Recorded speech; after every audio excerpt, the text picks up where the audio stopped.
Aloha, it's Gina from WTI.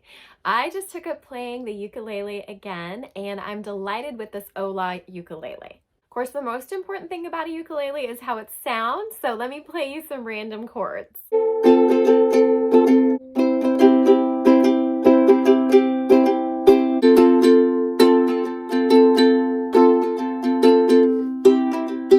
The strings are really easy to adjust when you're tuning. I found that it keeps it sound pretty well throughout the songs that I'm practicing. I love that it doesn't hurt my fingers to play. The nylon strings are really easy to press in. The mahogany that it's made out of is really beautiful. It has such pretty shine to it and depth of color. The hardest part for me has been learning how to strum correctly.